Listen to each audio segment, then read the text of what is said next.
Welcome, everyone. It is so wonderful to welcome you to the World Affairs Council of Philadelphia tonight. I'm Lauren Swartz, the President and CEO of the Council. And we have our first in-person hybrid program. So there's about 20 of us joined in person tonight, and many, many more of you joining us from your homes or your offices or wherever you'd like to be online. And we are so excited that you've all joined us tonight for this very compelling discussion on the Middle East.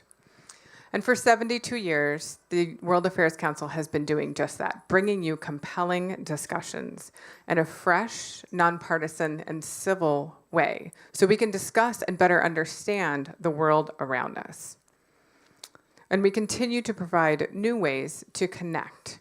Certainly, we want to meet your needs in terms of your comfort and your schedule, your digital tiredness, your digital enthusiasm, and everywhere in between. We do plan to return to larger in-person events soon, but in the meantime, we hope you enjoyed these hybrid opportunities and join us however it feels best for you. And tonight's program will be interactive, online and in person.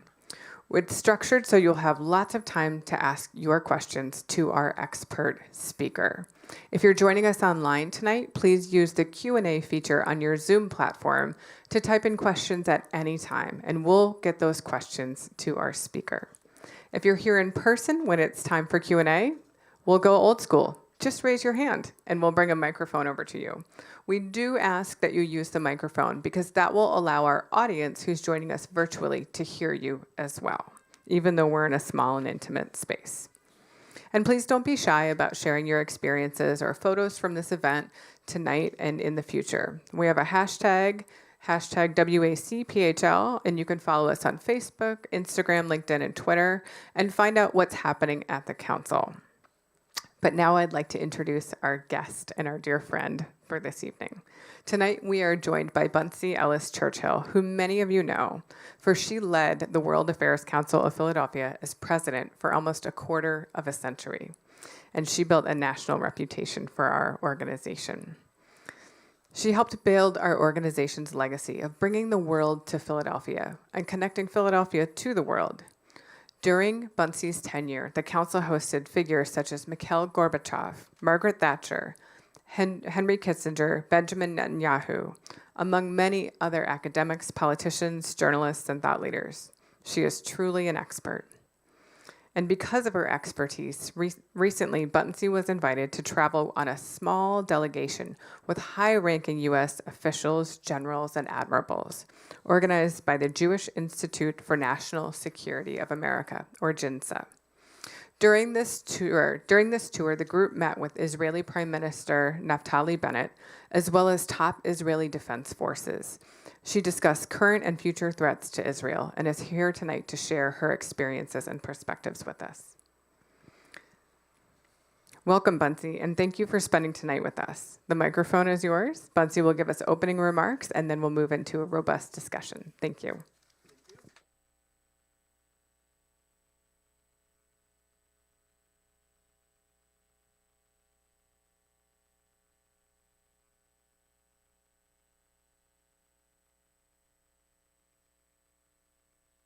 Working? Ooh, my goodness. And now I have to, well, what the heck? I'll leave it right there. This trip was quite amazing. It was 3 weeks after the May Hamas-Israel thing. And it really was for 12 admirals. I hear a feedback. Is that me or?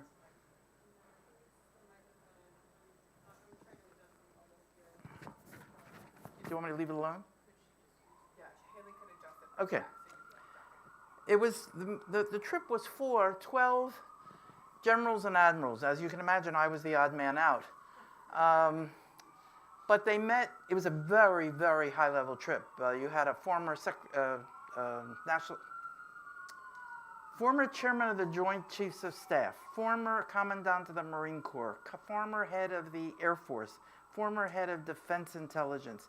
It was a who's who. Now, they were all retired, so this was a non-classified trip. But they were talking to peers, not superiors. And so eavesdropping or sitting next to those conversations at a meal was rather incredible. We saw a heck of a lot. We were there for only 9 days, and it was a very fast-paced trip. Just to give you an example, the Unit 8200 is an elite signals intelligence unit whose alumni fill the ranks of Israeli tech companies.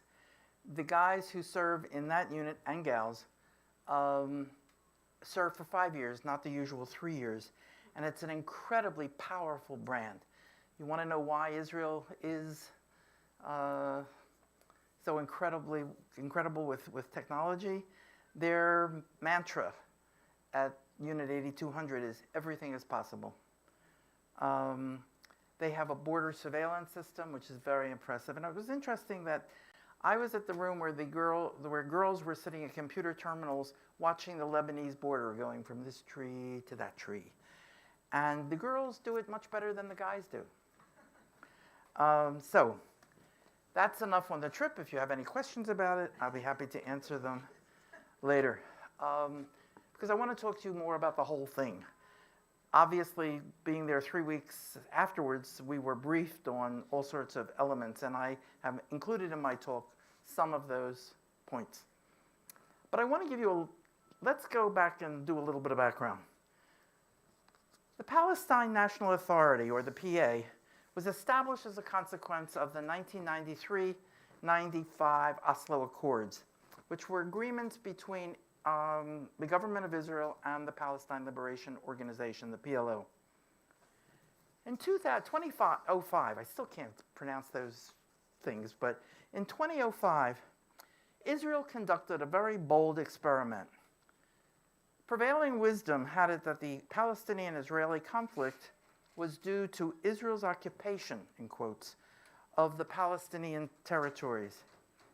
If that was true, shouldn't giving the Palestinians one of those territories— oh my goodness, hello, Richard.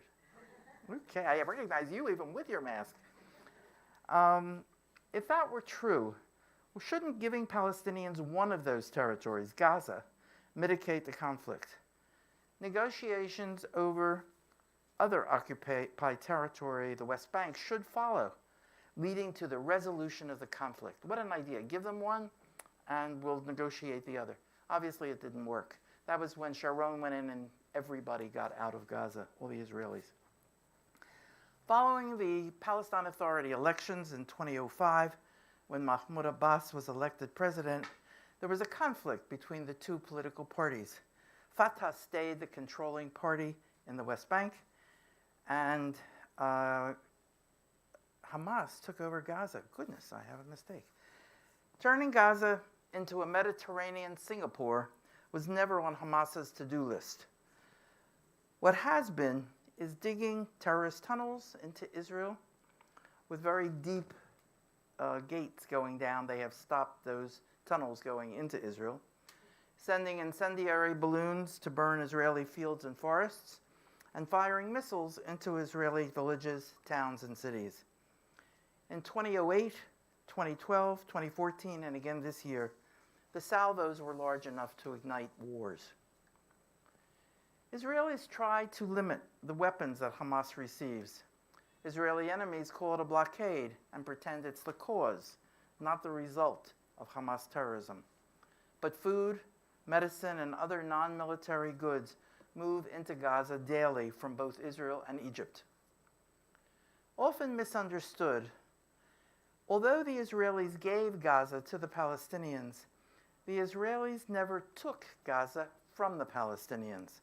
The territory was an Ottoman possession until that empire collapsed. It was a British possession until that empire exited. In 1947, the UN proposed the partition of Palestine into two countries, a very small one for Jewish Palestinians and a larger one for Arab Palestinians, who did not yet insist that only they could be called Palestinians. In 1947 and before, often the Jews were called Palestinians, and the Arabs were called Arabs, and you didn't have that differentiation yet. But the Jews agreed to the partition, the Arabs did not. In 1948, the 5 Arab states surrounding Palestine launched a war to drive the Jews into the sea. The Jews fought for their lives and won an independent state in part of their ancient homeland.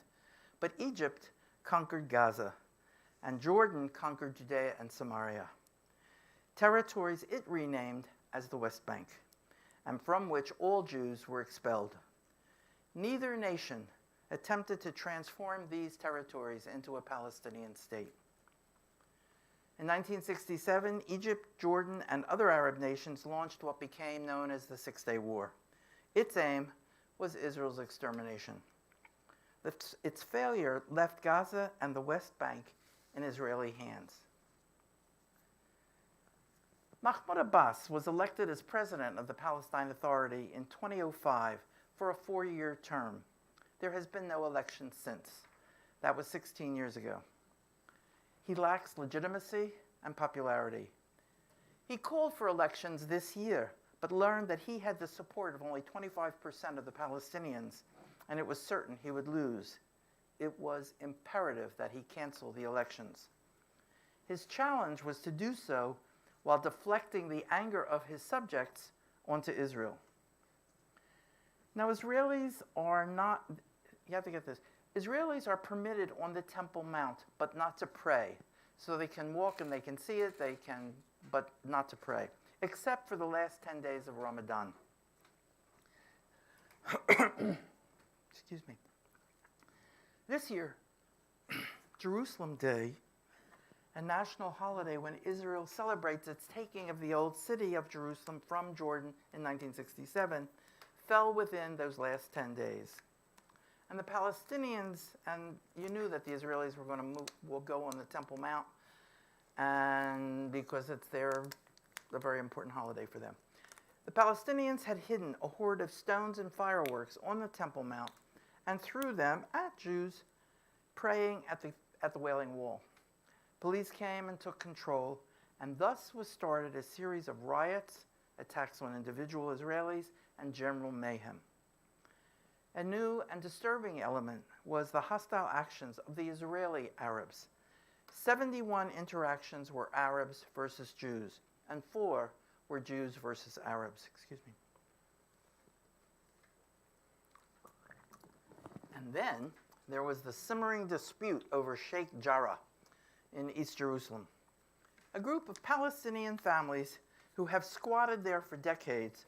Remember that Jordan threw the Jews out and gave those homes to Palestinians, and they're still there.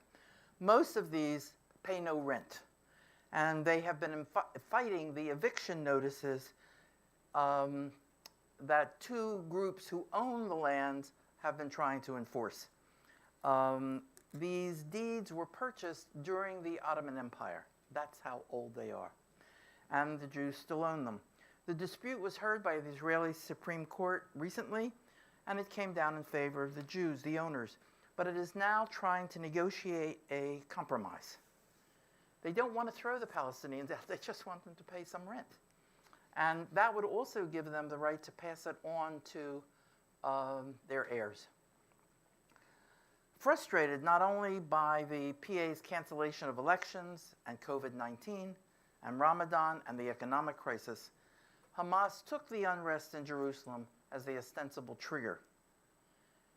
Hamas is not coy about its genocidal goals. Quote, Israel will rise and remain erect until Islam eliminates it, as it has eliminated its predecessors, the Hamas Charter proclaims.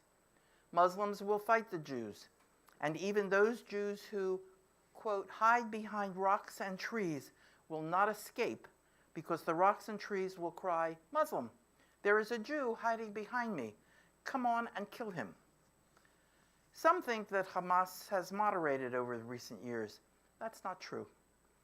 We support, quote, we support the eradication of Israel through armed jihad and struggle, Hamas leader Yahya al-Sinwar said in May. This is our doctrine. On May 10th, Hamas shot missiles into Israel, and the intense 11-day war began. Because of month-long joint military exercises, the IDF the Israel Defense Forces, was at the height of readiness when Gaza attacked. From peacetime to war was 12 hours.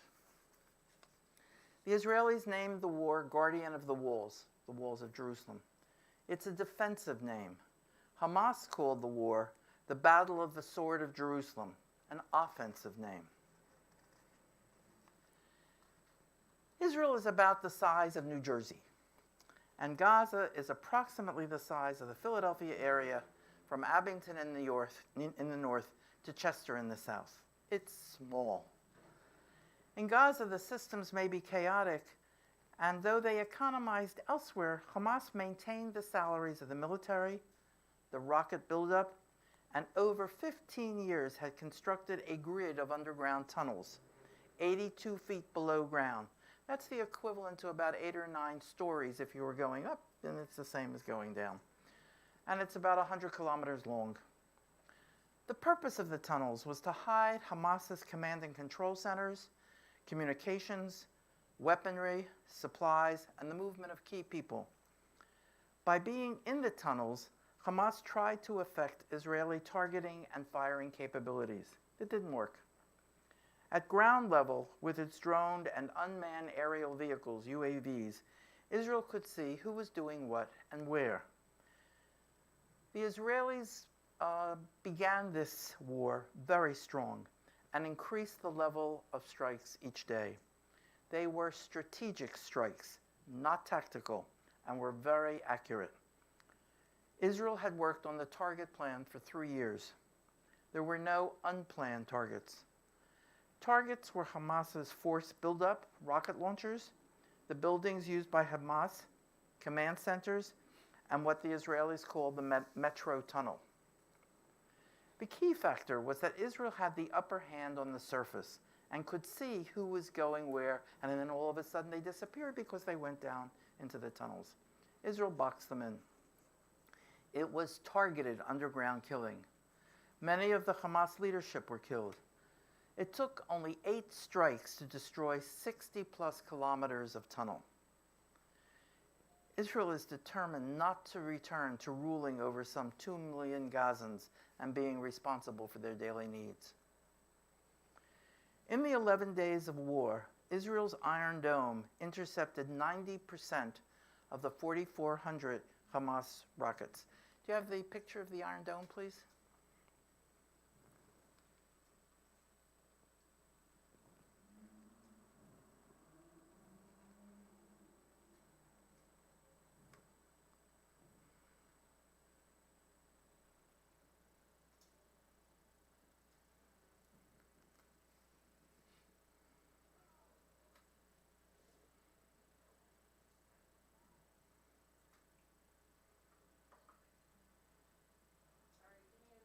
Okay.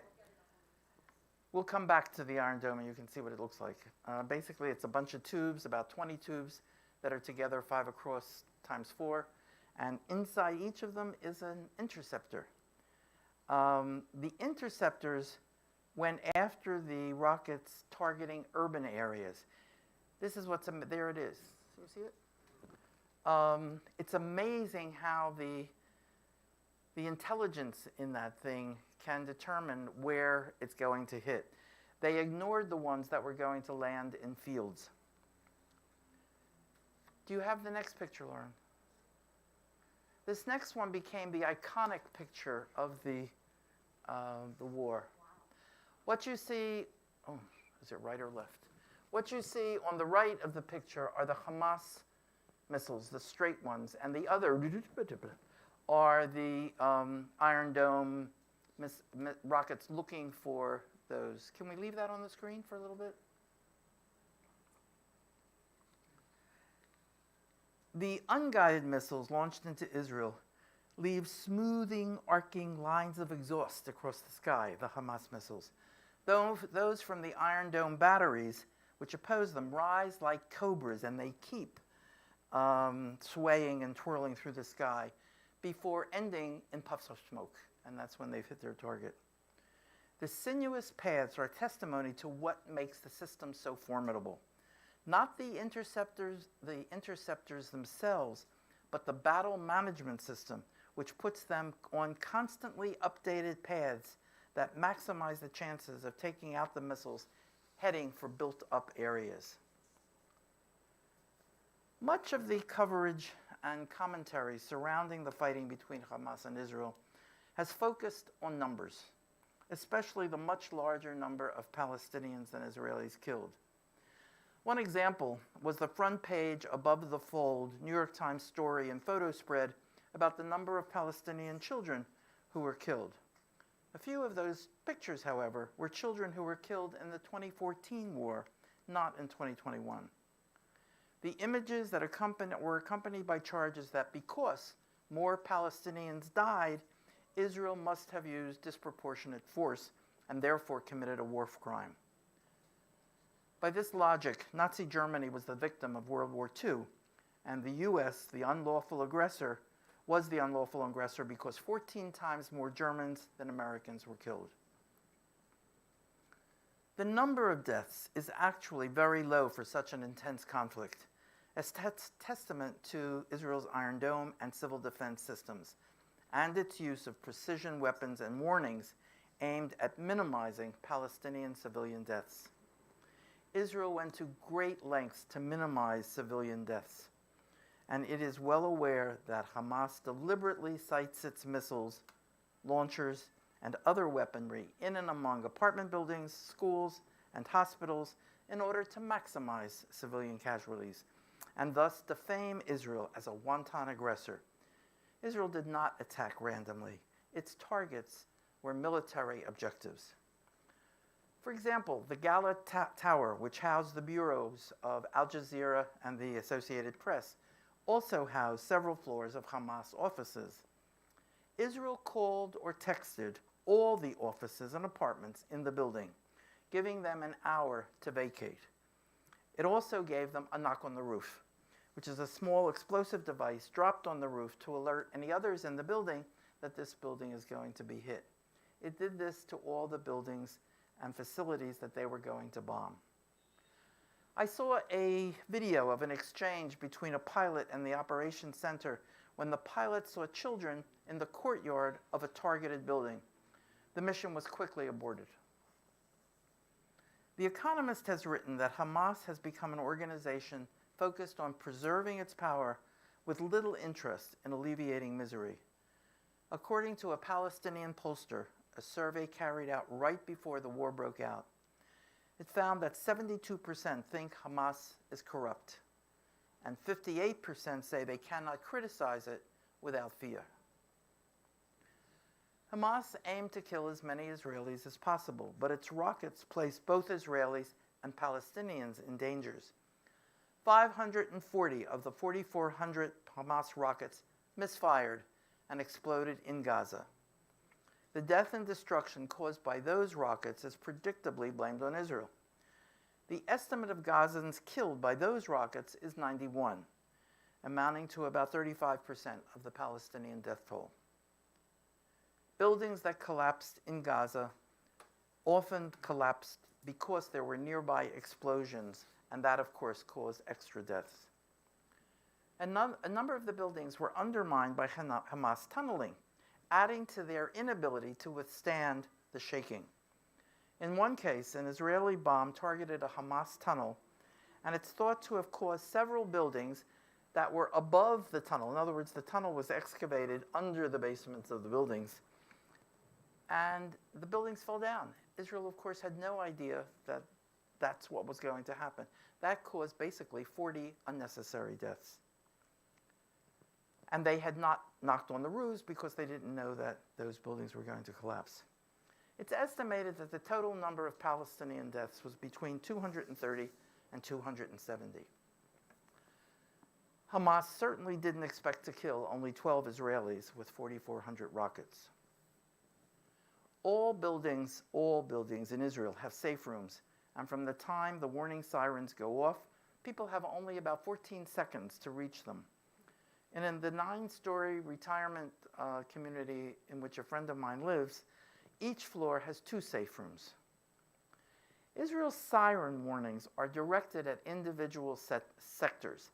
I saw a map of Israel with the siren little squares marked off. It's amazing that the sirens are so effective and accurately directed that the economy and even the schools in nearby non-affected areas can continue to operate normally. This was the first war based on artificial intelligence. AI is based on computer systems that are able to perform tasks that normally require human intelligence, such as analyzing what you are seeing, hearing, decision-making, and translating languages. AI's decision-making mechanisms can be used in situations where there is a need to analyze a tremendous amount of data and provide timely solutions. The GPS app for cars, Waze, is an example of how humans rely on machines, and in that instance, how the machines rely on humans to input traffic data and to hone its program. Israel had to evaluate about 1 billion, with a B, billion bits of information daily. Now, I want to explain, because I think it's interesting, how big is 1 million, billion, and a trillion? A Federal Reserve librarian told me that there were 233 bills to an inch. And then she asked me, was I interested in new bills or old bills? Well, I didn't care very much. But she did ask, I don't remember which I showed, so you'll just have to believe me that there are 233 bills to an inch. A stack of $100 bills totaling $1 million is 3 feet high. A stack where every bill is a $100 bill, that is $1 billion, totaling $1 billion, is 3/4 of a mile high. And a stack of $100 bills totaling $1 trillion is 630 miles high.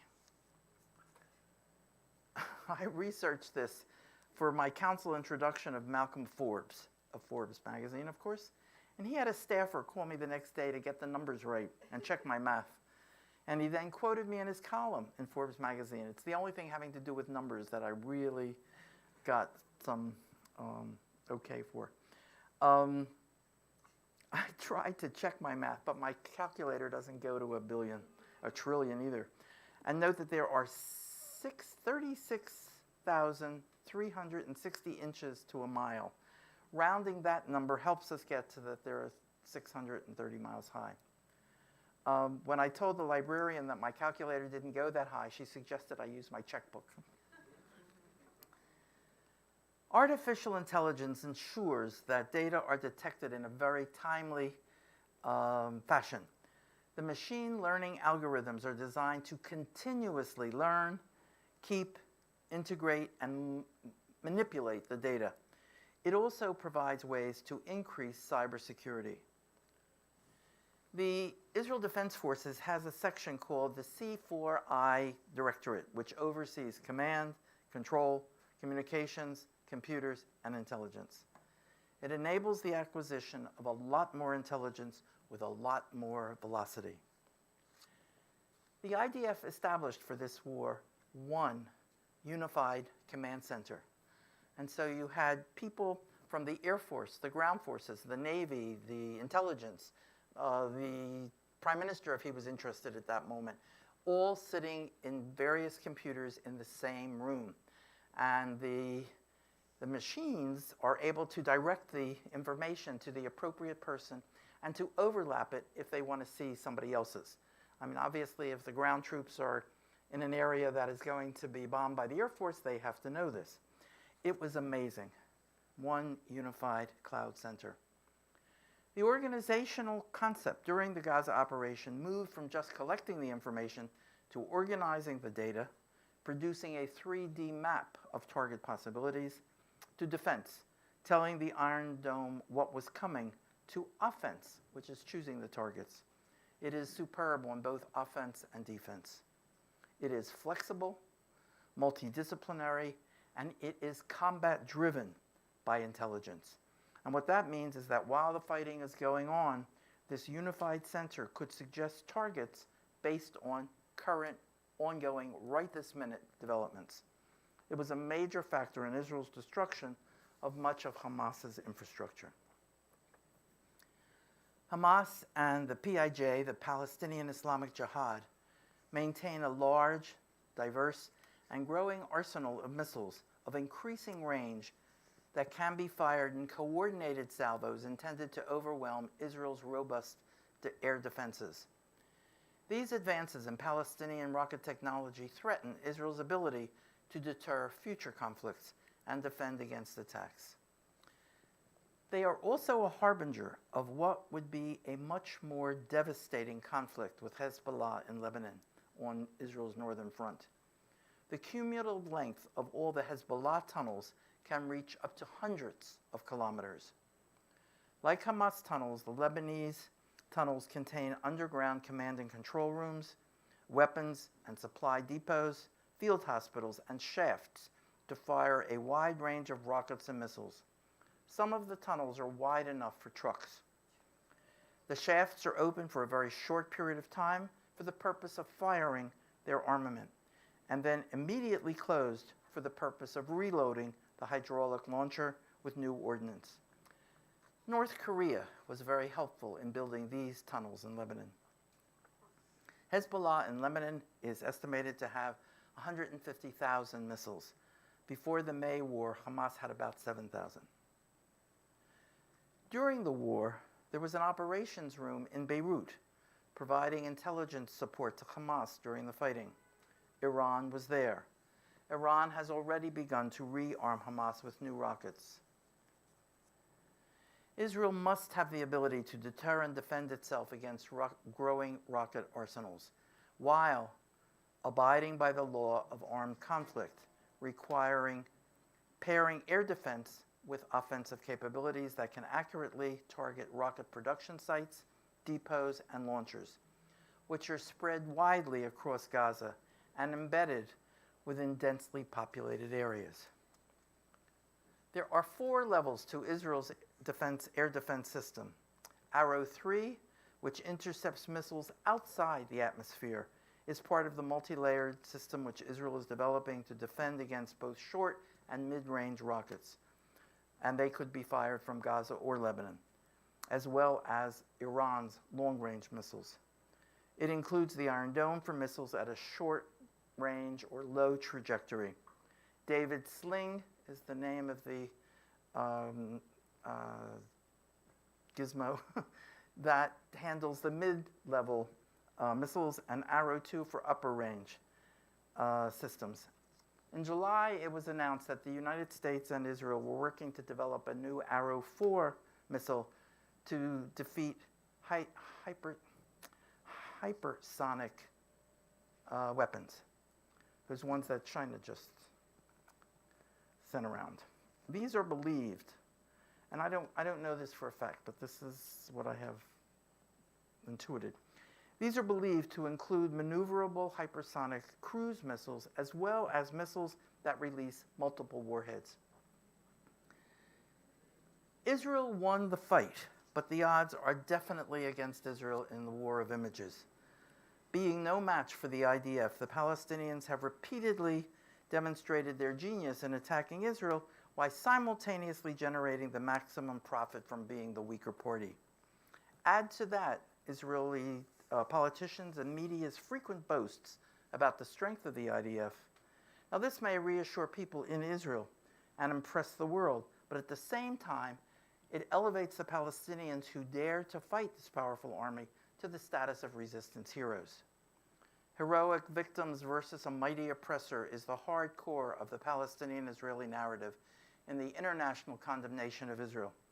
It throws into question whether Israel's response is proportionate. The IDF isn't and shouldn't be a public relations agency, but it is the best equipped and most trustworthy institute to furnish data. The IDF website can be the source of reliable, vivid, and immediate information for journalists, governments, and the public. Israel's PR failure in this war should be a wake-up call. And even if the PR fight is always uphill, Israel could score more points than it did this time. Accuracy and immediacy is the key to effective public relations. One example, many of the news organizations, the AP, Reuters, BBC, embed in Gaza stringers. These are not the top level journalists, but sort of a mid-level. The problem is that the journalists live there. Now, in the United States, if you object to an editorial that was written in such and such a paper, you can call the guy and tell him your thoughts on it. In Gaza, if the BBC prints something that the Hamas doesn't like, it's the BBC stringer that may become the target of their ire. And so these guys are very careful. For example, in all of the coverage of this war, you never saw a Hamas rocket being launched because Hamas will tell the stringers where to put their cameras. And so you get a sorted, S-O-R-T-E-D, image of what was happening in Gaza. The permanent goal of the campaign between the wars is to prevent the next war. Israel is powerful but vulnerable, and the threats are UAVs, the unmanned aerial vehicles, and the PGMs, precision-guided missiles. The enemies are narrowing the IDF's advantage, but there are technical opportunities to broaden the gap. It's very expensive, and Israel has to break the cycle. One of the things it has to do is get rid of its legacy systems. Systems that worked then are not the best for what's coming, and there are new weapons in the works. For example, Israeli defense companies are building small tactical drones and drones that can intercept other drones. This is part of the overall networked warfare that Israel is rolling out as part of its 5-year plan. It also sees more use of the 5th-generation aircraft, such as the F-35 fighter jet. In July, a new long-range, autonomous, and low-flying maneuvering missile was unveiled, called Seabreaker. It's designed to surprise enemy targets and pose serious problems for their radar. Flying at subsonic speeds and equipped with an advanced camera and guidance systems, the Seabreaker does not rely on satellite navigation. If it's over the sea, it skims the water, which means that adversaries cannot disrupt its path. It's very sneaky. And as the enemy radar tries to figure out where to send interceptors, the Seabreaker keeps maneuvering. It is able to designate enemy targets, telling them apart from civilian assets. Israel has no strategic defense, and therefore it must have intelligence beyond excellent to be able to hit the right targets at the right time. And that excellent intelligence comes from artificial intelligence. One general described the research they're doing as growing the roots of the tree now so that in the future it can bear fruit. They believe that the laser will be the most important weapon in 2030. How's Israel's relationship with the U.S.? Well, at the end of July, the U.S. House of Representatives passed the appropriations bill, which includes $3.3 billion in security assistance to Israel. Most of this is used to purchase U.S. products. 26% of this can be spent in Israel, and 0.5% is spent on R&D. This amount is on a sliding scale that will then be reduced to 0 in 6 or 7 years. And the only way Israel can make up the difference is in its own exports. It sells military materiel. Germany, the UK, Canada, and Australia have brought Israeli products for years. The US has purchased several Iron Domes. The US included Israel in the area covered by the US Central Command, CENTCOM, which controls all US troops in the Middle East, Central Asia, and parts of Southwest Asia. This is one positive result of the Abraham Accords, as Israel is perceived as an asset to the Sunni Arab countries. Once Israel has representatives at CENTCOM, it will create opportunities for both official and informal networking with representatives from other countries. With some of those, Israel does not now have diplomatic relations, but it means Israel will work with a security sphere from the Mediterranean to the Indian Ocean, a very good thing. For the people of Gaza, it's a different story. The median age of the population is 18, and they've grown up knowing only blockade and war, and knowing they have little chance for a decent life and little hope for escape. The war in May ended, like the ones before, but for Gazans that means a respite in which trying to rebuild, knowing that it will almost certainly come crashing down again. But Hamas remains firm on its goal of not only annihilating Israel, but of carrying out a genocide on the bulk of Israel's 6.5 million Jews, and then subjugating its survivors. Moreover, the outcome of Hamas's aggression against Israel in May has convinced the group that such a goal is within plausible reach. This conviction was the rationale for a triumphant conference that the Hamas regime sponsored in Gaza on September 30th.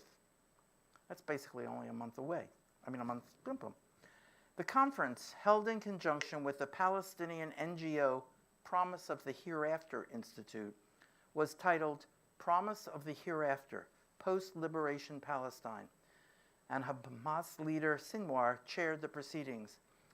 The Middle East Media Research Institute, MEMRI, M-E-M-R-I, and MEMRI is fantastic because they just translate Arab conversations on TV, newscasts, newspaper articles, and articles. And if you want to know what the Arabs of a particular country are saying, MEMRI is the place to get it. It really is superb.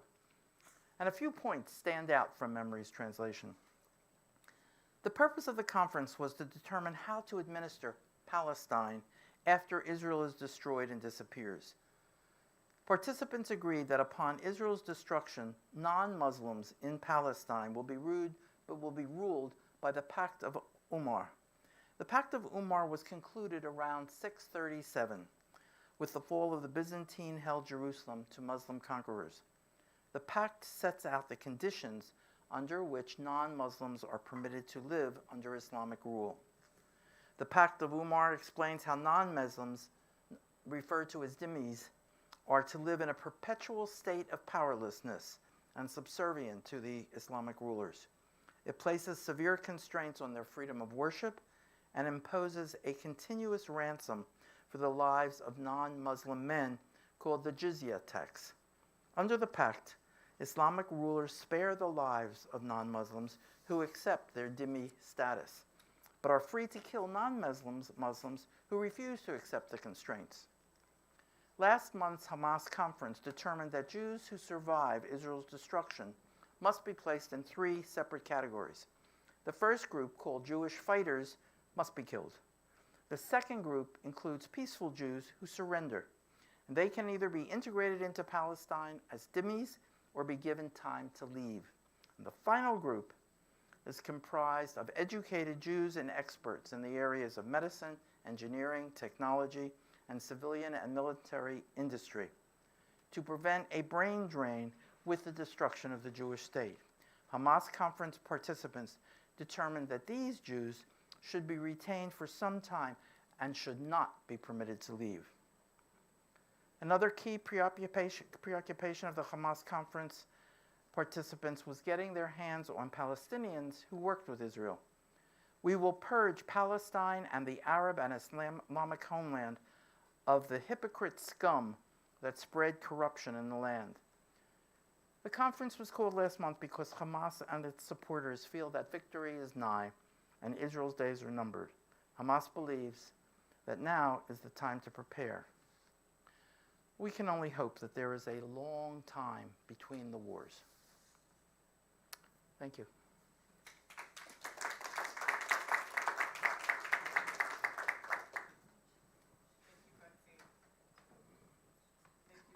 Why don't we have a seat here and we can take questions from our audience. Buntzie covered so many different topics: cybersecurity, geopolitics, history, projection for what may be happening in the future. I know you guys have things on your mind. First question here on the right. So is there an answer for Israel other than defense? Tell us something about it. Is there, do you want to repeat the question or shall I? Okay. Is there something, Is there an answer? Other than defense? Well, there's prayer, but I can't think of anything else that might work because they are determined to continue fighting. And it's hard to make peace with somebody who really wants to kill you. About Bernard Lewis, I mentioned that during the informal gathering at the beginning that Bernard Lewis was in Israel during the 2014 battle between Hamas. Bernard Lewis is a world-renowned Middle East scholar and Islamic expert. And he happened to be in Tel Aviv during the 2014 Hamas-Israel fight. And his comment was that they were firing missiles, and then they would negotiate a ceasefire. And they would fire more missiles, and there would be another ceasefire. And this went on a while. And after a number of these off and on again, Bernard commented that, why is it we cease and they fire? Please. Andy. Question, this is about Lebanon. With the investigation proceeding, the court is continuing to move ahead with the investigation of the explosive, the fertilizer explosive The bomb in the harbor. Right. in the harbor. In the harbor. Yeah. So regardless of how threatened Hezbollah is to have that not proceed, it's still proceeding. So at the same time that that's proceeding and Hezbollah is kind of being boxed in, do you see them making any type of an aggressive move towards Israel as a way of taking the focus off of them, or is it too dangerous to even do that for them right now? It might. I don't know how they strategize. It was interesting that after the war was over, the Hamas set off a couple of missiles from Lebanon. And I don't think Hamas was aware that that was going to happen. It depends on, I guess, how frightened they become or how close that investigation gets to them. They may do it as a, to try to change the subject. Yeah, I have no idea.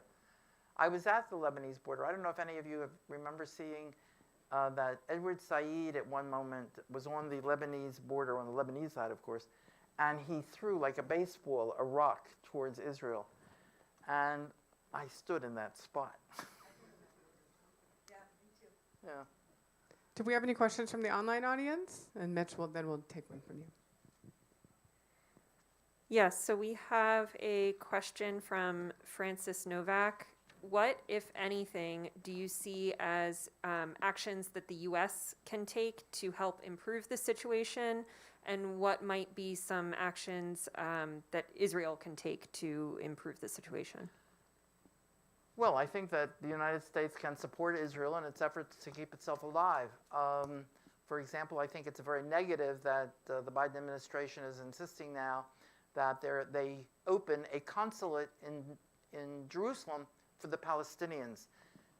The embassy was moved by the Trump administration to Jerusalem, and that's where it belongs. It's in the capital of the country. It recognizes Jerusalem as the capital of the country.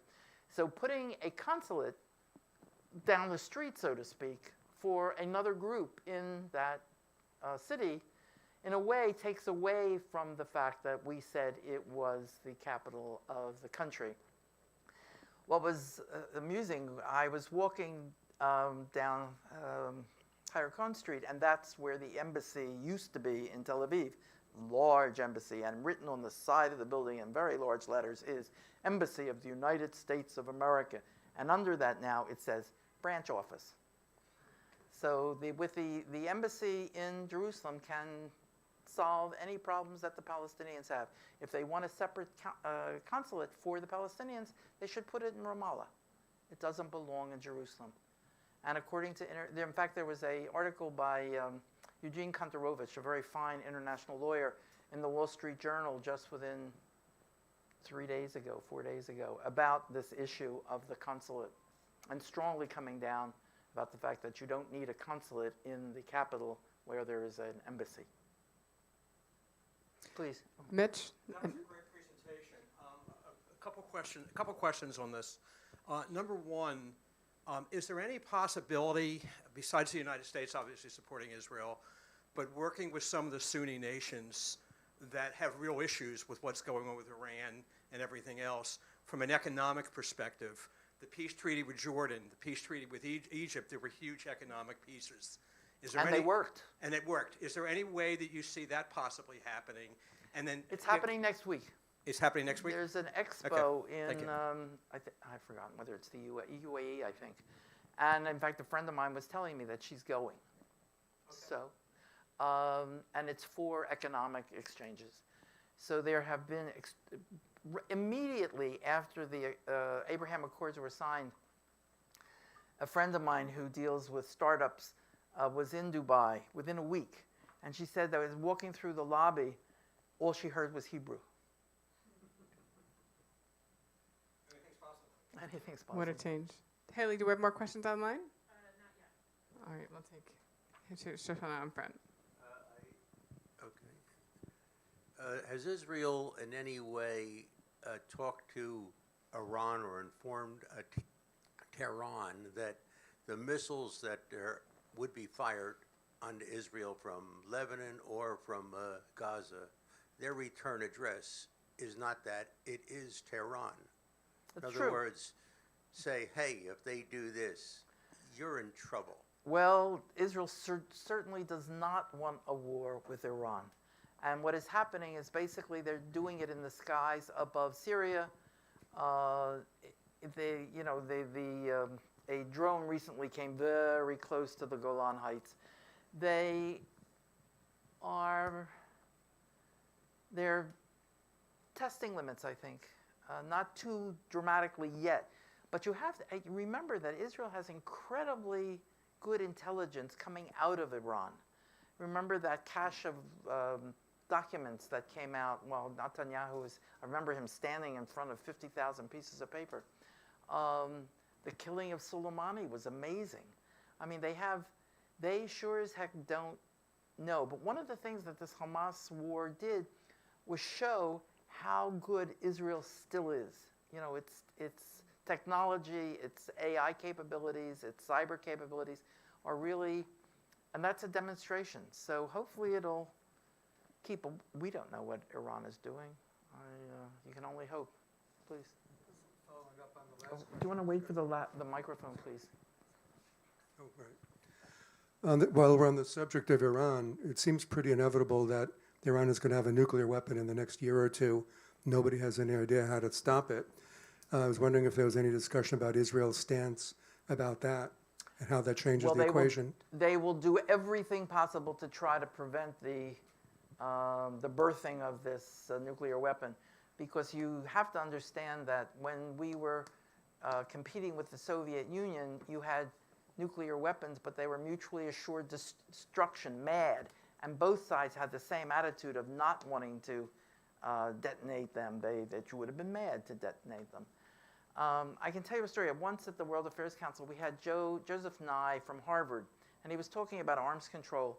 And he told a story that just always stuck with me. And he was talking about how, with the Soviet Union, we were trying to reduce our arms control stuff. And wouldn't it be nice if we were able to get down to zero?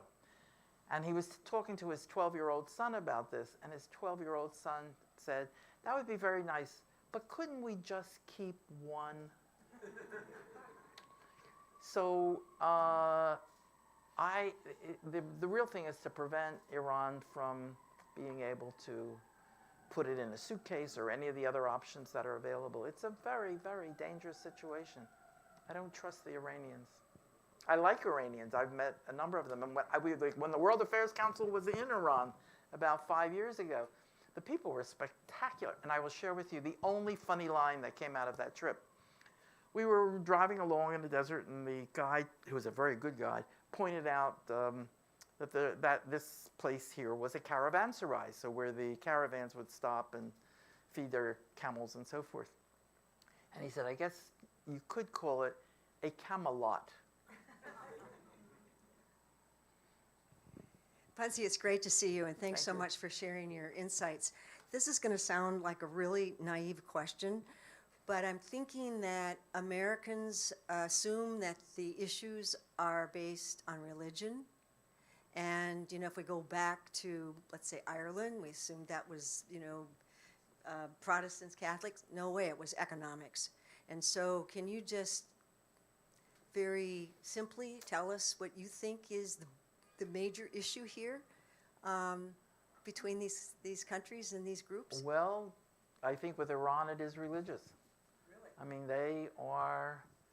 They have their vision. They're Shiites. There are different interpretations of Islam. You know what the Chinese have done with the Uyghurs in Xinjiang. They're put 1 million of them in various re-education camps. They can play it any way they want. I mean, the Jews and the Muslims they feel that certain sites are equally religious, one to the one and one to the other, Temple Mount being one of them. But it depends on how the people absorb them. I mean, for example, the Jews are not in any way looking to establish an empire. The Iranians want to be the head of the world.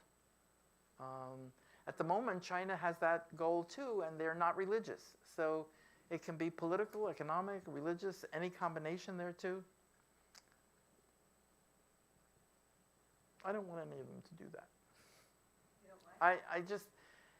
I think it's really despicable, this whole business, but that's something else. You know, whatever word you want to put in. Well, deciding who wants to be in charge of the world is an apt way to conclude a program at the World Affairs Council because no one knows what will happen. We are out of time tonight. Please join me in a round of applause for Buntzie Ellis Churchill. We've got some great upcoming programs for you. Next week on November 2nd, we host Michelle Bachelet, the former president of Chile and the UN High Commissioner on Human Rights. We're mixing it up and doing a World Affairs Global Quizzo here in Philadelphia in person on November 8th. Please join us for that at a local brewery. And we also have an opportunity to participate in a world leader simulation where you grab a group of friends together or online and you have to make decisions in real time with tweets coming in and protesters and your constituents, and you have to build consensus in 47 minutes. It's great fun. It's a video game we built with a tech company in partnership for our youth programs, but we found that adults love it just as much. Please check out our website for those opportunities and more. And of course, new programs are going to be announced frequently.